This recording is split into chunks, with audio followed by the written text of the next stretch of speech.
Okay everyone, welcome back to another video on the channel today. We're back on GT Sport and we're back with my first ever FIA race on the game. I haven't bothered doing these and I don't really know why. I didn't really understand anything about how they were run or nothing. I just seen that it was available, picked the manufacturer, went with BMW for my first ever one as I wanted to know that I'm going to be reasonably competitive in my first season. Although we're going to change it up every season, change the cars. I didn't understand how the qualifying would work. I thought the practice mode would be the qualifying for the obviously the race. It turned out to be totally different, and you had fuel and tyre wear was on in qualifying, which I didn't know about, so I hadn't practiced. And frustratingly, on our second lap, we were on a very good lap.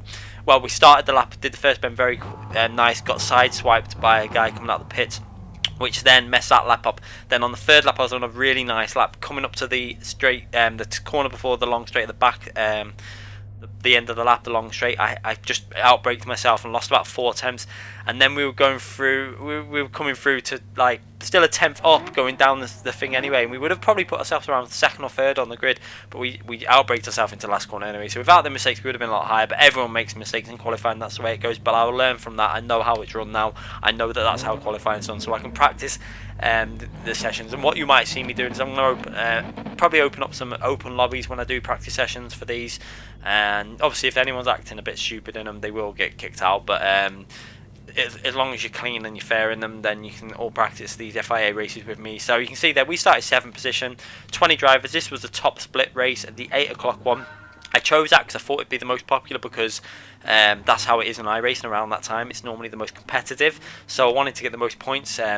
Unfortunately, starting P7 left me a little bit not in the best position really for getting a good result that I wanted. I had the pace to do much better in this race, but I had to go with a really alternative strategy. So starting off with straight away into the fuel save mode. I didn't really know about how long we could make the fuel work because of obviously 10 laps. I think it was on time 7 the fuel or something like that, so I knew that is asking a lot out of the fuel consumption, but I've never done one of these races, so I didn't really know what was going to happen. I know that damage is on as well in these races, which I really do like. So much better that people get punished through making a mistake if you really do make a hard mistake, although I think it could be a little bit more severe. As you can see now anyway, going up the first straight, we got a nice slipstream off the guy in front. I decided to have a little look, go to the left, just make him aware that I'm there, give him a bit of a compromised entry into that corner. I wasn't going to make him move, just wanted to compromise his entry a bit and just see if we could make him make a mistake going up this hill, but he held his nerve. We got another guy behind us in the Corvette, very close to us. Look how close everyone is.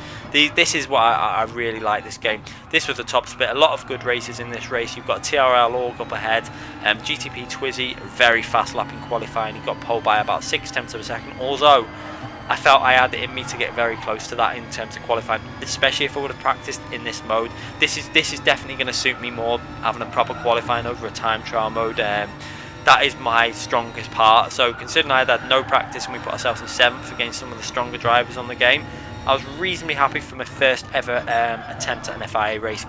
I think we're going to be able to get us a lot higher up these grids than that, because qualifying has always been one of my stronger abilities. Obviously that lap 2 really did affect us. That would have been our key lap, and the fact that we got sideswiped by someone coming out of the pits really annoyed me a bit. But anyways, you can see there I'm taking it really easy. You can see this, I'm really short shifting. I could see that the on the dial on the bottom wasn't really going to get us to 10 laps, but I was still on this mission to short shift. As we got a massive slipstream coming off the guys, he made a mistake coming out of that final corner. I've managed to start getting that final corner a lot better going into 3rd gear, but that is a corner we made a mistake in qualifying. I tried to push it too far, and when you do that you run wide, but we'll learn from these mistakes, and I'm sure we'll get better as the more of these seasons we do. You know, this is season 20. A lot of these guys have been doing it for 20 weeks. This is my first race in the FIA events, and a lot of fast people, as you can see. Zed-Kip is a very, very fast driver. He's just ahead of us there in the Corvette. You've got V Cristiano, very fast driver, Twizzy and Org. All the top drivers. This is with a very competitive split in this race. Obviously, this is the top split.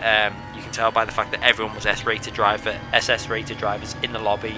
And it was obviously 8 o'clock tends to be, that's how it is in iRacing as well. It tends to be when more people are on, so I'll try my best to do either the 7 or 8 o'clock race.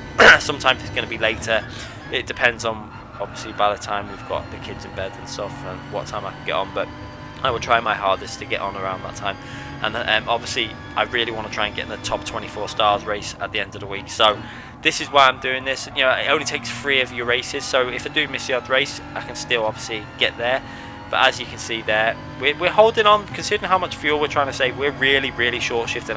These guys up ahead are not short shifting, except for I think Zkip was trying to save fuel, but these other guys are going flat out and they're trying to get as good a lap time as they can. They're going. They might be doing a little bit of short shifting, so they save a bit in the pit stop. But my plan at this stage was, because I was starting 7th, I thought I've really got to go for a strategy that's gonna have a chance of getting in the top 3. I wanted that, but I think that was probably reaching a little bit. But obviously, I wasn't really. I should have really thought this through a little bit more. 10 laps is a lot of driving to ask from your car, because you can see there we've got 7 laps of fuel left, and we've got over 8 and a bit laps to go. So I've got some serious, as you can see there, Cristiano obviously got an error or got a time penalty for hitting the wall or doing something, and that's another place gain. We're up to 5th place, and we're just trying to concentrate on saving some fuel. And I'm not really revving it too hard. You can see there, I should have really started lifting, coasting a little bit earlier than what I did. I was still pushing it into these corners. What I should have been doing is lifting off the throttle and coasting in right from the start to save a bit more fuel than what I was doing. But by the time I fully realised, because at this point I wasn't really concentrating on that dial in the bottom right hand corner for the fuel. I was more bothered about just keeping it on the track at Bathurst. It's such a complicated track that if you lose concentration for a split second, it will wipe you out. So you can see our lap time's not particularly great, 2 minutes 13.7. This is severe short shifting and trying to save fuel, obviously, and just taking it really easy with the gears around the corners. But we're not losing massive amounts of times to these leaders, considering the way we're driving and our game plan at this point. I wasn't sure about the tyres, didn't have a clue whether they'd last the full 10 laps. It was just I take this race as a full learning curve, and hopefully we can come back stronger next time it's at this track. Every track is going to be a kind of a learning curve for the strategy. Obviously I've not driven these races these distance with the time and fuel wear. I might go a little bit more aggressive in some of the other races by going for a pit stop strategy, as it was definitely the fastest way on this track, doing a pit stop strategy. I didn't have any time to prepare for this. I decided I was going to do the race at lunchtime. I did about 10 laps just to warm myself up a bit at lunchtime, with obviously the tyre wear off when you're in the practice lobby. I didn't realise that they were going to do it for the qualifying, so we did that, and then I jumped on at 7:30, I think it was, did some practice in the thing, got myself into the top 10 the top 10 stars from the practice session, and then went into the qualifying, and then I got the surprise that all this damaged tyre wear, fuel consumption was on in qualifying, which I do prefer. I much prefer that. That's how it should be. And I think that if I would have practiced that, I would have been able to get myself really high up into this qualifying. And this is why I'm going to be doing these as much as possible. I'm going to give you guys the highlights from these races. Obviously the full race I'm going to feature on the channel as much as possible, and then try and get in the 24 stars race at the end of the week, every week, the top race, to give you guys some really good quality racing going on. As you can see in this race, we're not losing track of these leaders too much. You can see TRL there in 2nd place. He's only just up the road. I think Twizzy was running a different fuel mixture or something, because he was gone. He seemed to be pulling away a bit, you can see. I think he was going really aggressive, and I think his strategy was the strategy to go for. Just go for it, put the fuel in, get the new tyres on, and go for it again. It just seemed to be the strategy that worked to this track. But you can see we got P6 catching us up now. He's really starting to make a charge on us in that Corvette. Was definitely obviously not fuel saving, so he was able to push, and when you're pushing in that Corvette, it's got some serious straight line speed, and he was on a charge. I was just trying to concentrate on the short shift, and you can see I'm already in 7th gear, just trying to just work my way around this track with using as little fuel as possible. We're still well down on our target there. I only really realised quite late on. I should have been paying more attention to that, but it is what it is. As you can see there, we've got just over 5 laps of fuel left, and we've got 6 laps to basically do. So it was we were definitely getting closer to the amount of fuel we needed, but we were a little bit short still, you can see.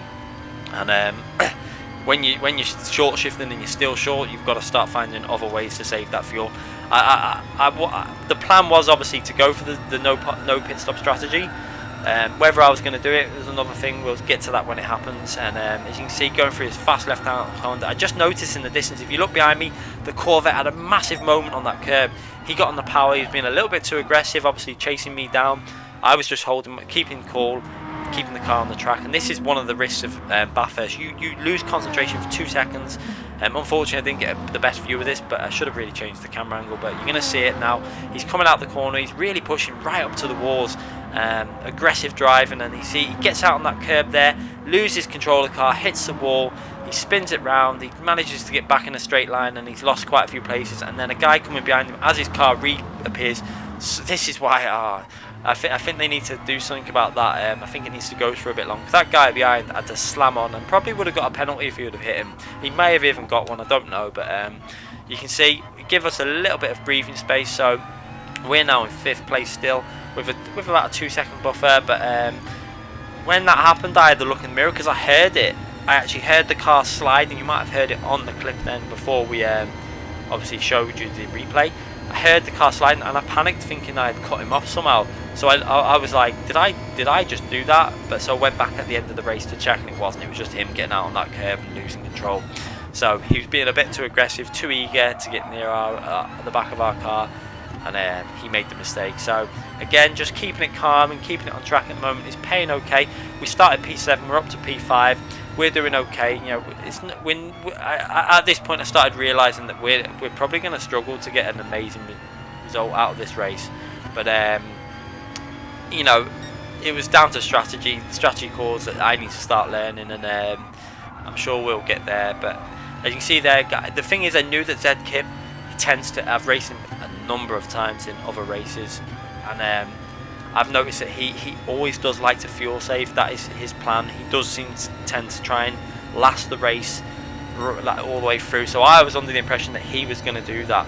And whether he could manage it in that Corvette, I don't think he fully knew, and I don't think I also didn't know whether he'd be able to do it in the Corvette. I know you can short shift in that car, and he seemed to be holding an okay speed. He was slowly pulling away from us.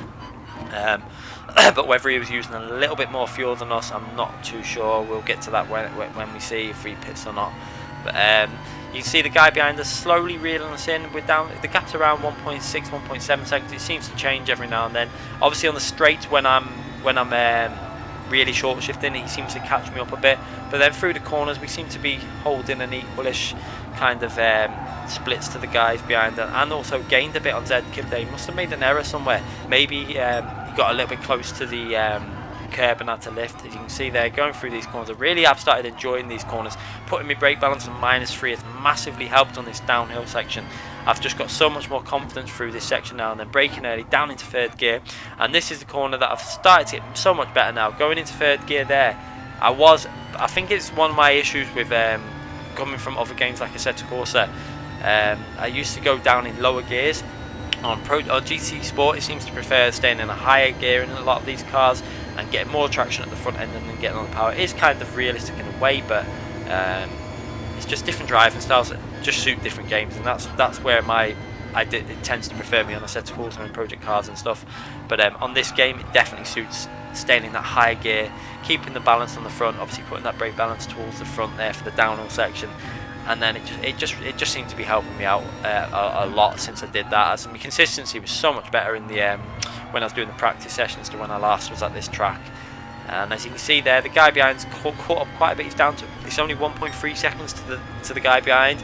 But at this point, my lap's still 2 minutes 14. And I was thinking, if we can maintain this kind of speed, we were in on an okay position. But then I think it was fairly soon I started looking at the fuel gauge and realised we're in a bit of a position here, because we've got lap 6, 7, 8, 9, 10. 5 laps to go and we've only got 3.7 litres of fuel. And I was thinking, these numbers don't add up. I've got to make a decision soon. You can see there, put the fuel mixture to level 2. This is where I've started to realise the fuel is not going to work. So you can see up to level 3. I'm into massive fuel consumption mode now. I'm short shifting and on a lean mix, so the lap times are going to start dropping. But I knew that the pit stop was going to cost a fair amount here. If you're running aggressive probably from the start of this race, they're going to have to put a fair amount of fuel in. They're probably also going to want to say replace them tyres if they've been running aggressive, because you might as well, if you're in that pit, you might as well take 2-3 seconds to change them tyres, because you're going to gain that back probably straight away within 2 laps, 3 laps. You're going to get that time back.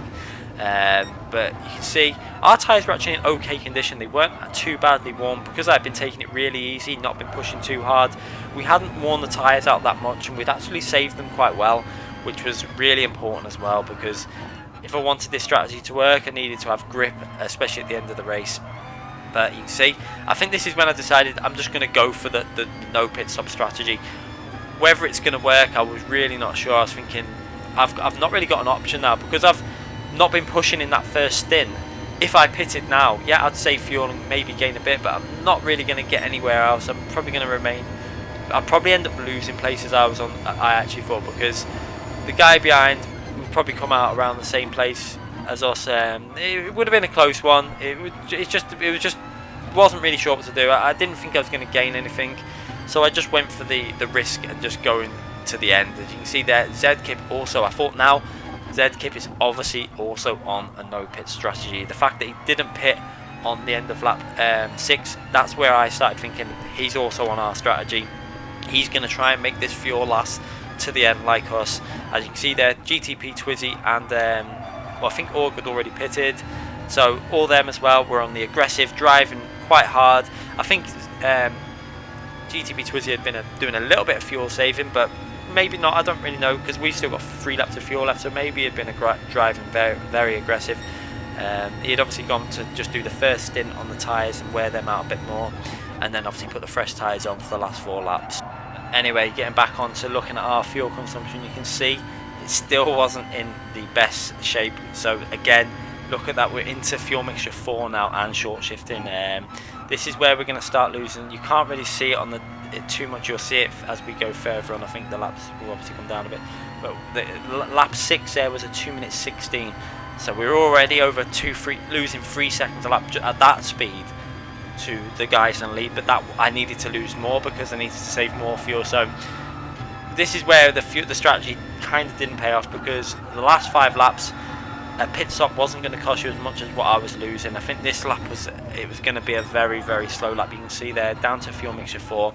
We're lifting and listen to how much we're lifting. We're not even on the throttle pretty much all the way through sections. You can see, look at the throttle inputs, and you can see how early I'm lifting. I'm just letting go and just letting it roll into these corners. That's what you have to do if you're running out of fuel. You need to just let the car roll, let the energy you've put in before do the work. And you can see, even going down the straight, I'm having to fuel save, short shifting in fuel mixture 4, trying to bring this fuel back somehow. As at the end of this lap, we're going to have 3 laps to go, and we've at this point got 2.6 laps of fuel in, and we're not even at the end of the lap. So I got it back a bit with these last 2 laps of fuel saving, but I can see now obviously Twizzy's catching us up. Just look at the difference in rate, in speed, because he's obviously got full fuel, fresh tyres.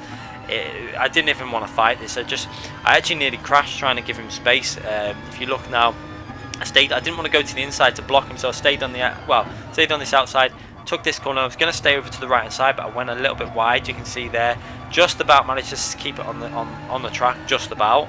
And we used some of the grass, but give him the space, as I didn't want to just hold him up by any large amounts. But as you can see on this lap, Z-Kip went into the pits. It made me chuckle again a little bit, but I shouldn't laugh because I've done this already. I've done this in a GT3. He changed his mind at last minute to whether to pit, so I think he was going to go for the long strategy of staying out, and then he changed his mind last minute, didn't get rid of his speed, lost control going into the pits and made the mistake, and he lost a lot of time through that error there. So I wasn't aware of that error at this point. I seen him pit and thought, if he's pitting in short, if he's just putting a small burst of fuel in, and then coming back out with fresh tyres, he could maybe catch us up. But we're in second place. We've got 3 laps to go, but we've got third place catching us up there. You can see he's on the 3 seconds behind us, and I think that last lap, lap 7, was a 2:19, so that's like 6 seconds off the speed what we need to be doing, more than 6 seconds off the speed. And that's just where the pit stop would have been the fast strategy, because if you work that out with how many laps we've got to go, you're talking over 20 seconds in the pit. It wasn't going to cost you that much. So I think if we would have gone out an all-out aggressive strategy, we would have been a lot faster, but then we would have also been in a lot more battles and stuff. So it's just weighing up which is going to be better, but I had to try and make this strategy work somehow. So I've got to do some major fuel saving. You can see I'm short shifting still in fuel mixture 4. I was just trying to judge it to as close as I could to the end, to the line, but I needed to try and give myself, if there was going to be people behind me, just enough to put it on mixture 1 if I needed to. So I was really trying to be aggressive with the fuel saving at this stage, because I knew that 3rd and 4th there were going to get past me. I really didn't want to fight them. I could see they were really close. I didn't really see the point in trying to battle this too much, because all that would happen is maybe I could hold them up a little bit, but they were going to get me either down a straight, or if I tried to battle him I was going to lose too much fuel, and it would have just been a pointless thing. So I just stay to left hand side, let him go, don't battle it, maybe try and get into his slipstream briefly just to try and get a little bit of tow, but even then there was not much point because I needed to do lift and coasting, so I didn't want to run the risk of running into the back of him. So you see I'm already off the throttle, lift and coasting all the way into the corner, trying to save as much fuel as I can. You can see not putting the accelerator down. We don't want to use any fuel more than necessary. This is something new. I've not really done this on this game, so it was again a new learning experience, and I haven't mastered it, but I did my best at this stage of just trying to make this fuel work for us and trying to make this strategy, just trying to get a result out of it, because the one thing I didn't want to do was finish worse than where we started, because that wouldn't have been the best. Obviously I felt I had the speed if I would have been going aggressive to get into the top 4, top 3 or so. I think I had the speed to be in the top 3, to be brutally honest. GR.4 would have been a very hard one to fight, but I think I would have been able to get fairly close to him. But you can see now he's catching us up, so we managed to stay a full 8 laps ahead with this strategy. But obviously them guys would have been on different strategies if they would have if it would have been an 8-lap race, so it's hard to really work out where we could have got to if we were going fully aggressive. But you can see I'm not going to fight him too hard, but I needed to find somewhere to let him pass without being too aggressive. So I tried to stay wide here. We actually ended up clipping the wall because I wanted to give him space just to go on the inside, so that I could not be holding him up and get in a compromised situation that all the way up this hill. So we tried to let him pass there, and we just about got away with that without getting any damage. Very lucky there.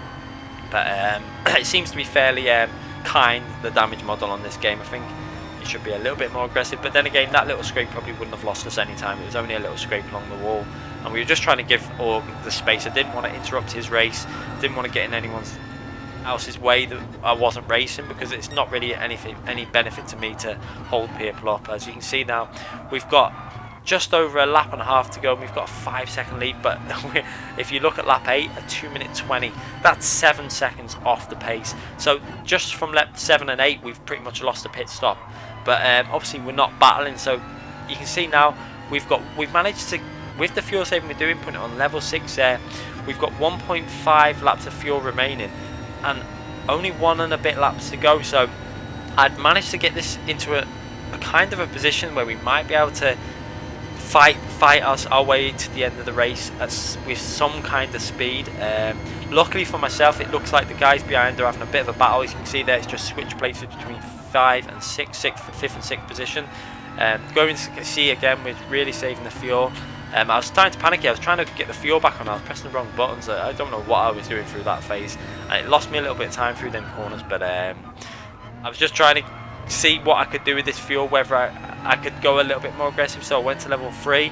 I just wanted to see, as we went over the line, we've got 1.3, 1.2 laps of fuel left, but that's obviously averaging out through saving it. So I thought, you know what, I'm going to have to just risk this and see what I can do. At this point I can see I've got a little bit of margin, so I put it to level 1 on the mixture, and we're going to go through some, just try and save fuel as much as possible. You can see I was a little bit aggressive on 5th gear there. Should have really changed a little bit earlier. And again, I'm trying to make sure he doesn't get too close to me in the slipstream, as I don't want him to be able to make a move. And we still got one lap of fuel left, but this is going to be so close if I'm starting to push a little bit harder. The tyres were actually in okay shape because we had obviously been driving so calmly and slow. We've actually kept them in. They're not obviously as good as fresh tyres, but we'd kept them in a shape that was able to push a little bit more than obviously if I'd been driving aggressive. So you can see now we're actually managing to hold him off slightly now. He's not gaining on us that drastically through these corners because I'm obviously pushing a little bit hard, and we've got the mixture to the fuel to actually do it a little bit. he's not gaining massive amounts, but then I'm still going to have to do some lift and coasting to get this to the end driving like this. So you can see now, going through this section again, I'm going to lift off completely and just try and let it coast all the way down this hill into third gear. Let it just coast through these corners, a little bit of power there just to stop the back end kicking out, and then again hard on the power, and then again I'm going to lift again into this corner, lifting nice and early, let it just coast into this corner, this is a key corner. I had to get a nice exit from that corner, as you can see there, and we really did it. I nailed that corner. I actually, with the tyre wear we had and how I had to take that, I got that corner pretty much perfect, and it gave me a cushion down this straight. And that Corvette in a slipstream with running obviously maximum as he could. This is the guy that's lost control behind me, I think. Obviously he's had fresh tyres, and this is how you know that our strategy wasn't the fastest. But again, we managed to go into his corners. I stay to left, I brake really late, putting all the pressure on the brake, and just about managed to just get it into that corner. Run a little bit wide, but we hold it on the track. We're still in fourth place. Going into the last corner, I'm going to hold the left hand line and try my best to see if we can get it through this corner with holding the position. We make him stay wide, we get into the corner nice and early, we get onto power reasonably well, and look at the fuel, 0.1 lap to fuel. We're going to go over the line, and just there we ran out of fuel just before the finishing line, but we managed to hold on to fourth place. So a really intense ending to that race, really enjoyable experience for my first ever FIA race, and I was really happy with that fourth position. We started 7th, and we obviously got to fourth place with the strategy that wasn't the fastest. It was 100% not the fastest strategy. So this is why I think I could have got myself up to the top 3, or at least maybe looking at how far ahead Twizzy was, I think I could have got 2nd place if I would have gone on a better strategy. But I'm happy with that. We did well. And let's just have a little look at the defence we put up there. Going into this corner now, I actually braked too late. If I would have braked a little bit earlier, would have been in a better position. But he also braked late and couldn't make the move because I ran wide. So we go to the left hand side to block that line there and give him enough space. I was just making sure I was giving him enough space going into this corner, but I didn't want to give him any sort of extra angle. So you can see there, he's on the outside. I brake late, get into the corner, get on the power reasonably early. Give him space on the outside in case he was going to go around the outside. Go to the left so he can't get me slipstream. Looks like he had a penalty to serve, which I don't know why he did that. He should have just let it be served at the end of the race, but he chose that way. And you can see there we just about managed to hold on to fourth place. So a really great battle. I enjoyed that one, and I hope you guys enjoyed it. And that race actually put me 11th in the world in the FIA manufacturers. So we could have been a lot higher. Hopefully we can get ourselves in the top 10 for the next few races. Anyway guys, thanks again for watching. We're going to be back with more GT Sport videos, Assetto Corsa and Project Cars 2. Make sure you hit that like button if you've enjoyed it, and subscribe if you haven't already, and hit the notification button so you don't miss any videos in the future. Thanks again everyone.